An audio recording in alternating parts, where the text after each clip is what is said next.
la fibra muscular estriada esquelética y de la fibra muscular cardíaca.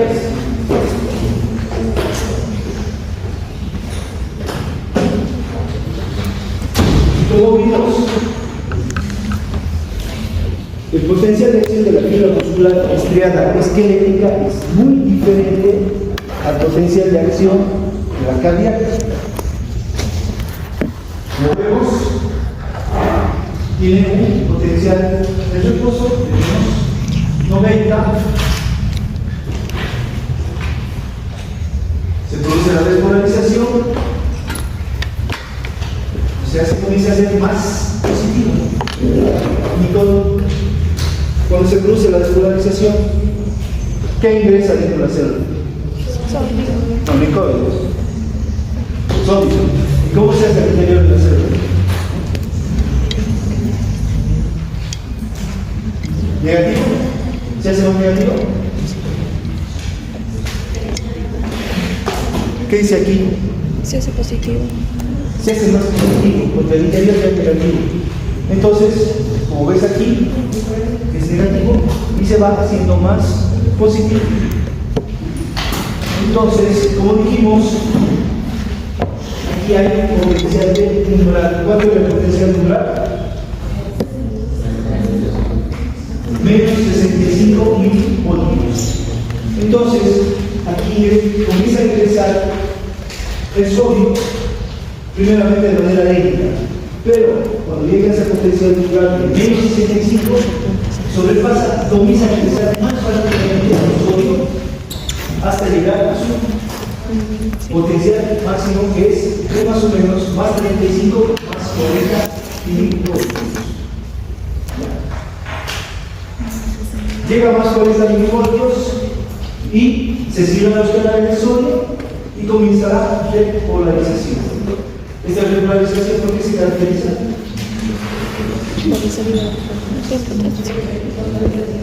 ¿Pero? Sale el potasio. Entonces aquí comienza a salir el potasio y se produce la repolarización. Y también aquí se va a toda la bomba de sodio y potasio. Porque el potasio tiene que volver a entrar y el sodio tiene que volver a salir. E igualmente, aquí, este sodio que ha vuelto a ingresar, vuelve a salir por los canales de entonces, por eso el potasio sale por los canales de ¿ya? Entonces, gracias a esto se llega nuevamente al potencial de reposo de menos 90. Entonces, esto cuando nos referimos al potencial de la fibra muscular estriada esquelética. Igualmente vimos el potencial de estriga, que es muy rápido, ¿ya? Más o menos 0.4 milésimas de segundo. Entonces, igualmente tiene una despolarización y una repolarización, y sobre todo se da en las fibras nerviosas pequeñas. Y aquí tenemos el potencial de acción en meseta de la fibra muscular cardíaca. Como vemos, igualmente existe una línea ascendente que es la despolarización y una línea descendente que es la repolarización. Ascendente despolarización, descendente repolarización, pero se caracteriza porque hay un horizontal que es la meseta. Entonces, esta meseta aquí sigue saliendo el sol. Y por esta meseta nosotros sabemos que la contracción muscular cardíaca es más duradera que la contracción del músculo estriado esquelético. Entonces, como vemos, tiene su potencial umbral, que es de menos 90, potencial de reposo de menos 90. Comienza a ascender, sale el sodio, ingresa el sodio dentro de la célula, se comienza a ser más positivo, igualmente tiene un potencial de umbral. El potencial de umbral de la fibra cardíaca es de menos 60. Entonces, pasa este menos 60 y comienza a ingresar más rápido el sodio. Ingresa y llega hasta su potencial máximo.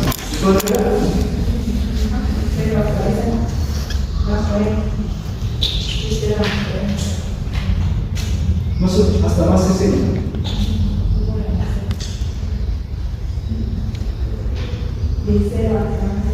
Sí.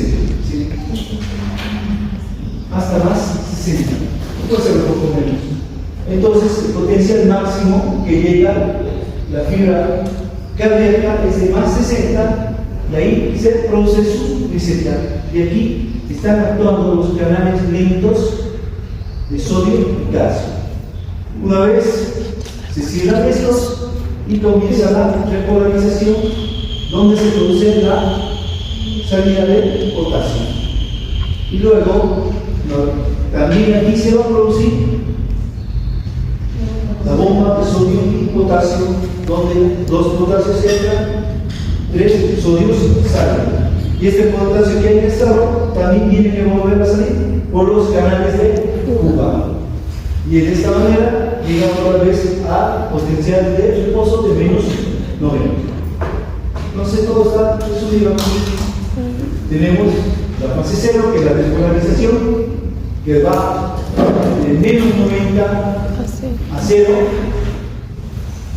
La fase 1, que es de 0 a 60, la más 60, que es la espiga. La fase 2, que es la meseta, donde actúan los canales lentos de sodio y calcio. La fase 3, que es la repolarización. Y la fase 4, donde actúa la bomba de sodio y potasio, que va de 0 a menos 90. Entonces, de 0 a más, en la fase 0 más 1, o sea, de menos 90 a más 60, actúan los canales rápidos de sodio y calcio. En la meseta, en la fase 2, actúan los canales lentos de sodio y calcio. La fase 3, que es la repolarización, se produce la salida de potasio. Y la fase 4, actúa la bomba de sodio y potasio. Entonces, luego se resume de cómo se produce la despolarización de la fibra cardíaca. Y la repolarización. Ahora, ritmicidad de los tejidos excitables, hablamos del nódulo sinusal. Como sabemos, tiene un potencial de reposo de menos 55 milivoltios. Entonces, aquí, en este, podemos, cuando comienza a ascender de menos 55 a más 40, a menos 40, no, actúan los canales de sodio. Llega a menos 40, y ese es su potencial de umbral. Entonces, comienza la despolarización. Y aquí, en esta línea que vemos aquí, ascendente, actúan los canales lentos de sodio y calcio. Llega hasta su potencial máximo, que más o menos es más 20, y comienza la repolarización.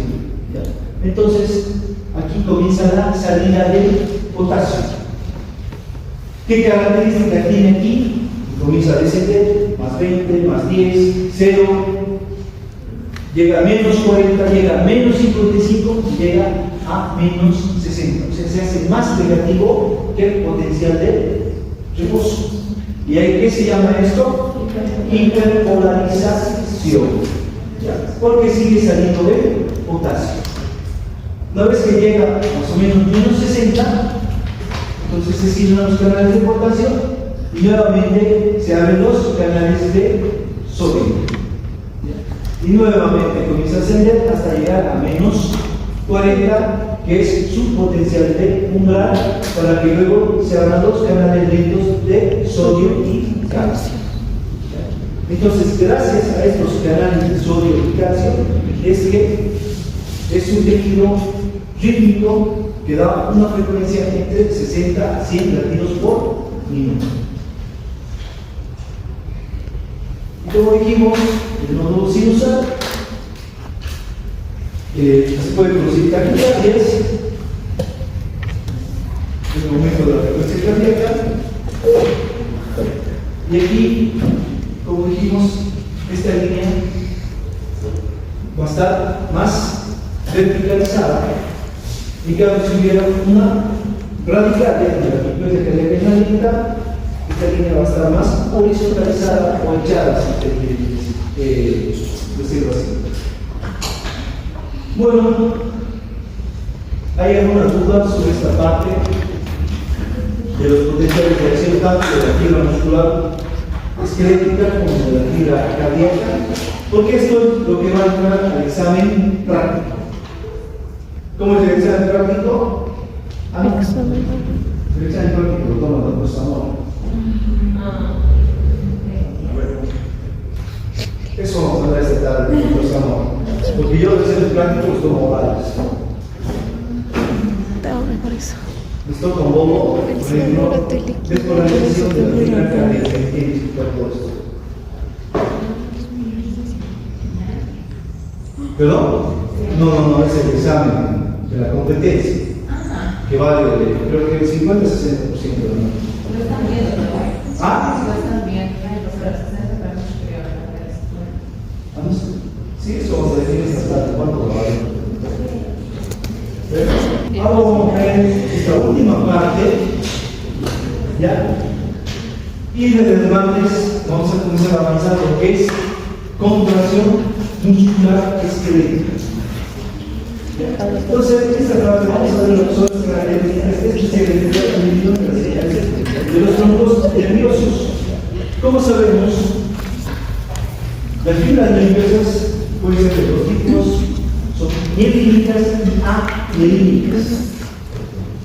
¿Qué características tiene la mielina? ¿Por qué son producidas en el sistema nervioso central? ¿Cuáles son las células encargadas de producir la mielina? ¿Cómo se llama? María. Gabriela. ¿Qué células producen la mielina? No me conocí. ¿Se acuerda? ¿Usted? ¿Oído de necesitas? En el central. Sistema nervioso central. Las células de la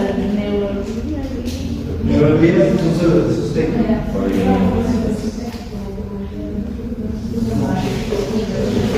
Las células de Schwann. Entonces, son las encargadas de producir la mielina a nivel del sistema nervioso central. Como vemos, aquí tengo una célula visual y producen la mielina. Esto es la mielina. Entonces, están cumpliendo dos axones de las neuronas del sistema nervioso central. Igualmente, aquí tengo el ejemplo donde tengo mi célula visual. Todo esto sería la mielina. Por dentro está el axón. Y igualmente existen espacios que están entre la mielina, que se llaman los nódulos de Schlambier. Entonces, ¿qué pasa aquí? Existe una condición saltatoria a lo largo de la acción mielinizada. El flujo de corriente eléctrica de un nodo a otro se ilustra mediante flechas. Entonces, ¿qué pasa aquí? Entonces, llega un estímulo, se produce la despolarización de la fibra nerviosa, ¿ya? ¿Y qué pasa cuando hay despolarización? Dígase. Entra el sodio. ¿Por qué se caracteriza la despolarización? Porque entra el sodio. ¿Y qué acontece? ¿Qué es la vez? ¿Sabe? ¿Sabe lo que hace? La reponencia. Ingresa el sodio. siempre que hablan de despolarización es ingreso de sodio. ¿Ya? Entonces, como vemos aquí, va a ingresar el sodio. Miren, aquí está. Comienza a ingresar el sodio. ¿Ya? Pero aquí, a nivel de los nódulos del Ranvier, se inicia la despolarización, ingresa el sodio y existe, por ejemplo, aquí, pongamos por ejemplo que este nódulo también se ha activado, se produce la despolarización y esta despolarización es saltatoria. ¿Qué quiere decir esto? Que va de nodo en nodo. Este nodo está activado, salta este y lo activa. Este nodo se activa y salta a este que está inactivado. Se va activando nodo por nodo y se produce la despolarización para el ingreso del sodio. Igualmente, en el citoplasma o sea, en el axoplasma, igualmente, esta despolarización va entre nodo y nodo. Este está activado, va a este desactivado y lo activa. Igualmente, este que está activado se produce la despolarización y salta hacia el otro nodo que está activado. Es por eso que aquí la despolarización es de forma saltatoria en las células, en las neuronas que tienen mielina, o sea, las fibras mielinizadas, y es por eso que la despolarización aquí es mucho más rápida que las fibras amielinas, o sea, las fibras que no tienen mielina.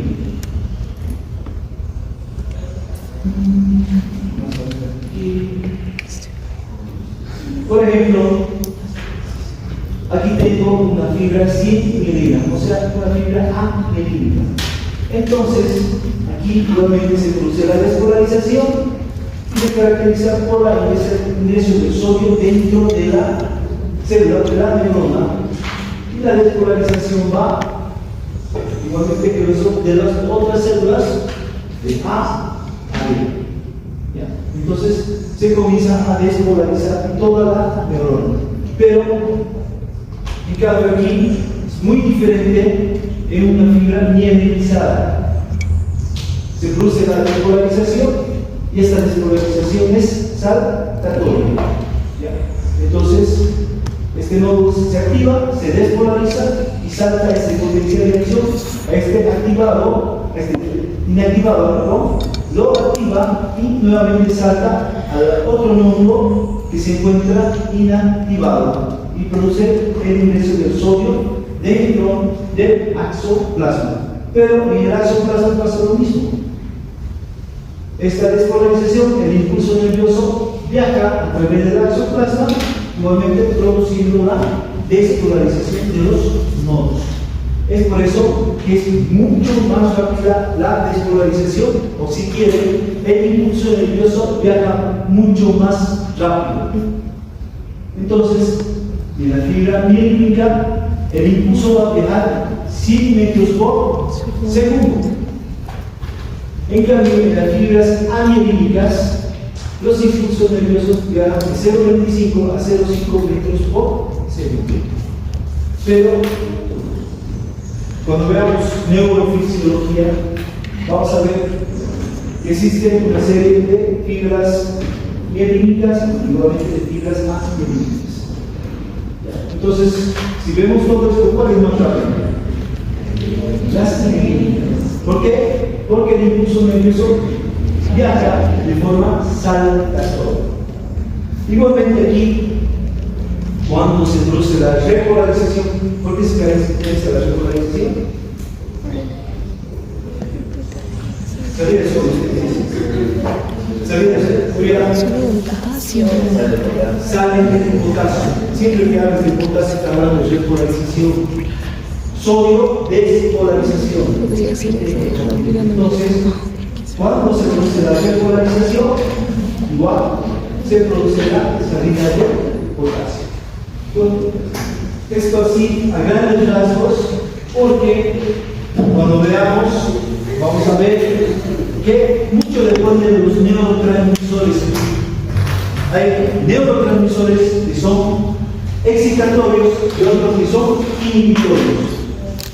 Aparte, aquí juega mucho el cloro, pero eso lo vamos a ver cuando veamos neurofisiología.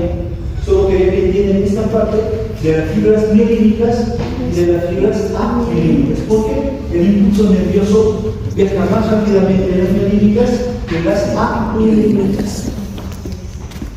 Entonces, los estímulos de las fibras nerviosas se pueden producir por varios estímulos. ¿Qué quiero decir esto? Que las células se pueden despolarizar por diferentes estímulos. Por ejemplo, estímulos químicos. Por ejemplo, las fibras nerviosas se encuentran en toda nuestra superficie corporal, en nuestra piel.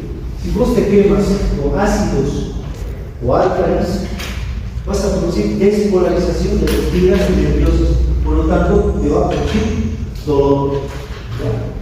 Entonces, pero yo cuando hablo de estímulo, por ejemplo, químico, por ejemplo, la acetilcolina, este se encuentra a nivel del sistema nervioso parasimpático. Por ejemplo, el nervio parasimpático, el ejemplo que más se entiende es el nervio vago.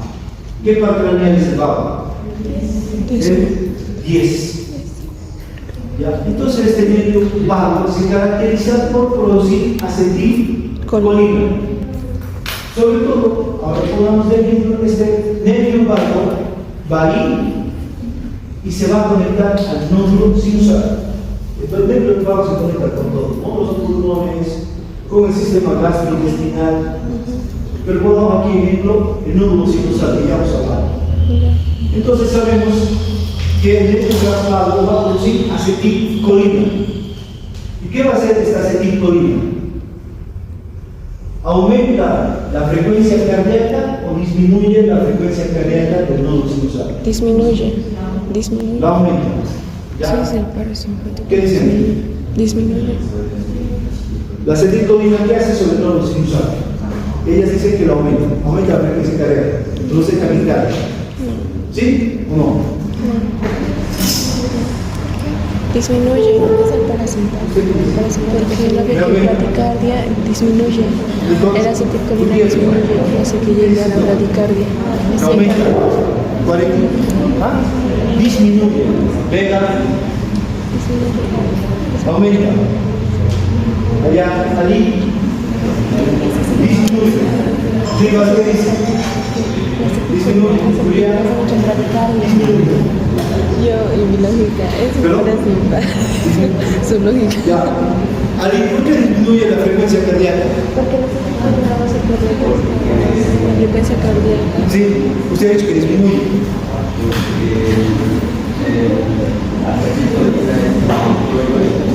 ¿Es qué? Es inhibitorio. Depende en qué órgano. ¿Ya? En este caso, el nódulo sinusal lo que hace es bloquear los canales de sodio. Y si bloquea los canales de sodio, ¿qué va a pasar? No, a ver, despolarización. No hay despolarización. No sabemos, no sabe contarse. ¿Qué dice? Briana. La acetilcolina bloquea los canales de sodio. ¿Qué pasaría? No hay despolarización. ¿Por qué? Y el potasio se vuelve intracelular. Ya me olvidé lo que iba a escribir. No va a existir despolarización. Y si Sí. no hay despolarización, ¿qué pasa? Vamos. Pues te pongo la repolarización.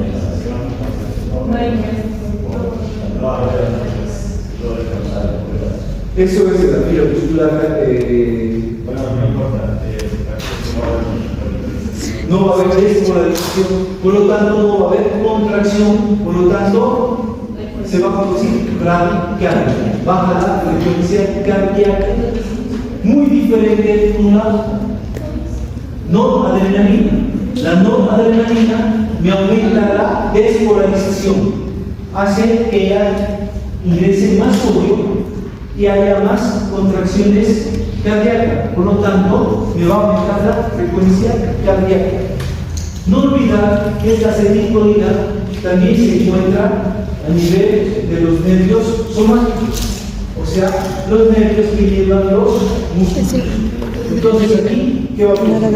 Aumenta o disminuye. ¿Cómo actúa sobre los receptores, sobre los canales de sodio? ¿Los cierra o abre los canales? Los abre. La acetilcolina. Los cierra. Los cierra. Abre los canales de sodio, produce despolarización. Entonces aquí va a producir la contracción de los músculos esqueléticos. Para que vean la diferencia. A nivel de los sinusal, a nivel de los músculos, favorece la entrada de sodio. Igualmente vamos a hablar de estímulos mecánicos. Si usted se aprieta un dedo, sufre un golpe, entonces este estímulo mecánico igual me va a producir una despolarización de la fibra nerviosa sensitiva. Entonces, si produce un estímulo mecánico, entonces me va a producir apertura de los canales de sodio y por lo tanto va a ingresar el sodio, produce la despolarización de la fibra nerviosa. Entonces, si se produce la despolarización de la fibra nerviosa sensitiva, este impulso nervioso, ¿qué va a transmitir? Por ejemplo, se ha hecho agarrar el dedo de la cuerda. ¿Qué tipo de reacción? Dolor. Claro, si mecánica y produce la despolarización de la fibra nerviosa. ¿Qué tipo de estímulo va a dejar con esta fibra sensitiva? ¿Perdón? ¿De qué? ¿Advertencia de qué? Va a transmitir dolor. Entonces este dolor va a viajar con las fibras sensitivas, va a llegar hasta el asta posterior de la médula espinal y de ahí va a viajar hasta el cerebro, informando que se ha hecho agarrar el dedo con la cuerda. Entonces los estímulos mecánicos también me producen despolarización con apertura de los canales de sodio. Igualmente existen los estímulos eléctricos. Bueno, esto es más experimental, ¿ya? Entonces, una fibra nerviosa la han conectado a un electrodo negativo y a otro electrodo positivo. Ya han visto que el electrodo negativo producía una ganancia de cargas negativas y por lo cual producía la despolarización y por lo tanto el ingreso de sodio a la célula. Pero esto es más experimental y vamos a seguir en la diapositiva de esto. Ahora, existen excitantes y estabilizadores de los estímulos nerviosos. ¿Ya?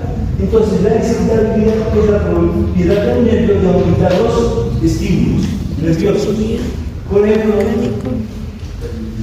cuando son los mecánicos y los eléctricos. el calcio está disminuido, se produce una disminución de la excitabilidad. ¿Por qué se hace?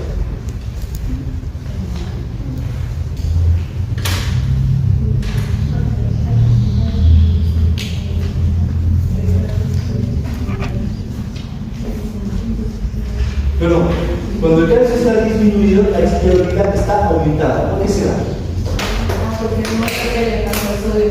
No quiere beber al sodio. Entonces existe más ingreso de sodio dentro de las células nerviosas. Entonces, una hipocalcemia se caracteriza porque existe una mayor excitabilidad. Lo mismo cuando hay una hipocalemia. sea el bajo de potasio en sangre. La excitabilidad va a estar, por ejemplo, a nivel de los músculos, se produce una flacidez de estos músculos, cuando existe una hipocalcemia. Para que me entiendan.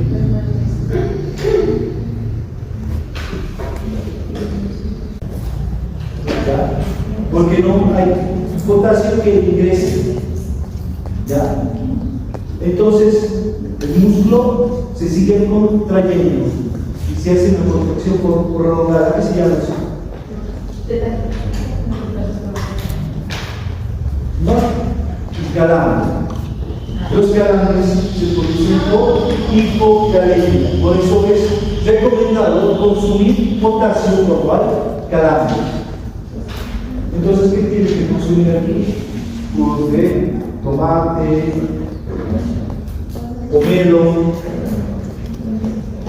pescado. Entonces, que son ricos en potasio.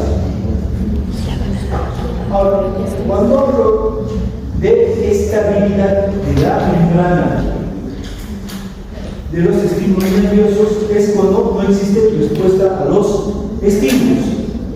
Aquí, esto es provocado por los anestésicos. ¿Qué anestésicos? Los anestésicos locales. ¿Qué anestésicos locales? El más conocido es la lidocaína. Creo que todos conocen la lidocaína. Entonces, por ejemplo, tengo una herida en la piel, entonces yo voy a agarrar y voy a infiltrar lidocaína a nivel de esa herida. Entonces, ¿qué hace esto? Produce una estabilidad en el estímulo nervioso, provocando un bloqueo a nivel de los canales de sodio. Y se bloquean los canales de sodio, ¿qué pasa? No hay despolarización. No existe despolarización. Y si no existe despolarización, no va a haber estímulo de dolor que se transmita. Es por eso que se encuentra anestesiado. Y uno puede trabajar porque la persona no va a sentir dolor. Los anestésicos locales bloquean los canales de sodio para que no se produzca la despolarización. Nuevamente, ahora hacemos bloqueo nervioso de los troncos. Entonces, ¿qué hacemos ahí? Mediante ecografía, por ejemplo, ubicamos el nervio radial, el nervio mediano, el nervio cubital y inyectamos bajo ecografía anestésico local. Entonces, yo sé que este anestésico local va a bloquear los canales de sodio para que no se produzca la despolarización. Si esto lo hago a nivel axilar, entonces el paciente no va a sentir dolor en todo el miembro superior. Por lo tanto, el cirujano, el traumatólogo, puede trabajar y el paciente no va a sentir dolor durante toda la cirugía. Bueno, aquí se ha acabado este tema. Todo lo que es transporte a través de la membrana